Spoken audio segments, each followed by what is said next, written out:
Voici les 4 étapes clés que vous devez absolument respecter pour réussir la réalisation d'un forage qui va vous donner l'eau chaque jour et pour toujours. Et voici les documents correspondant à ces étapes. Restez bien jusqu'à la fin pour ne pas les rater. Alors, la première étape, c'est l'information. On ne le dira jamais assez. Avec un peu plus d'informations, vous pourrez prendre une décision plus éclairée. C'est la raison pour laquelle, oui, c'est dur de ne pas avoir de l'eau chaque jour et vous pouvez vouloir être pressé à réaliser votre forage. Mais si vous voulez réaliser un forage qui perdure, il faut commencer par vous informer. Donc, c'est l'information qui vous permettra de savoir exactement si le forage est approprié dans votre cas de figure et aussi les étapes clés qu'il faudrait respecter pour réussir la réalisation de votre projet. Alors, comment vous faites pour vous informer, étant donné que vous n'êtes pas un technicien?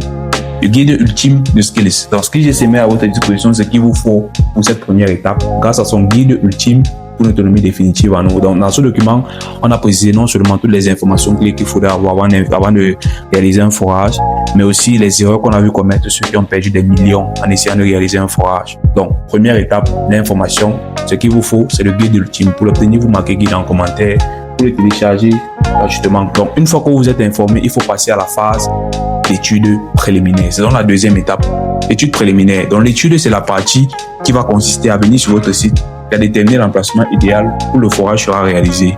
Et chez Skillz et ses forages, qu'est-ce qu'on a à votre disposition? La double étude de Skillz, c'est l'étude pendant laquelle on utilise 2 appareils et 2 méthodes différentes. Pourquoi?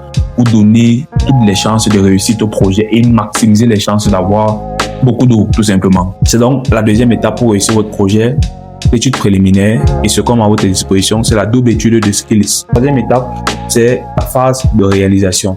Donc, une fois qu'on a validé les résultats de l'étude préliminaire, qu'on a validé la faisabilité du projet, on peut donc passer à la phase de réalisation. Mais pour mener à bien la phase de réalisation, la réalisation ne doit qu'être une exécution de tout ce qui a été arrêté dès le départ. Et ce qui a été arrêté a été arrêté. Dans les 3 documents de Skillz. C'est la raison pour laquelle, après l'étude préliminaire, on met à votre disposition 3 documents. Le rapport de l'étude, la connaissance des travaux et le devis, ainsi que le contrat de réalisation.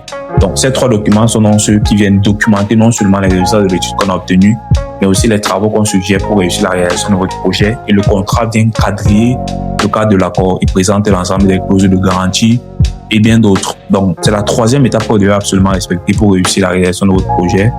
C'est l'étape de réalisation et on a à votre disposition les 3 documents de Skillz. Et enfin, la 4e étape, on ne le dira jamais assez, l'entretien.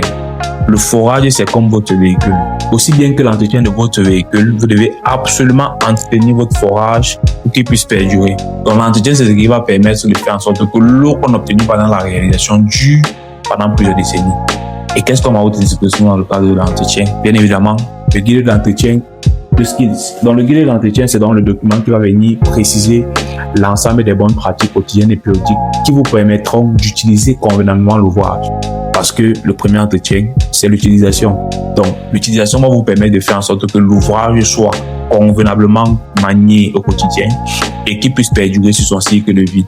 L'entretien périodique également va préciser la fréquence de périodicité d'inspection et également les actions à mener pour vous assurer que l'eau que vous avez obtenue aujourd'hui puisse perdurer sur plusieurs décennies.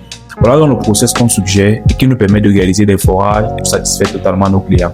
Si vous semble viable et que vous voulez l'appliquer à votre projet, cliquez sur le bouton dessous de cette vidéo et vous remplissez le formulaire pour qu'ensemble on suive l'ensemble de ces étapes qui nous permettront de réaliser un forage qui pourra desservir totalement vos besoins en eau sur plusieurs décennies. Et vous retrouvez directement de l'autre côté, c'est Donald Tenchi. On est ensemble.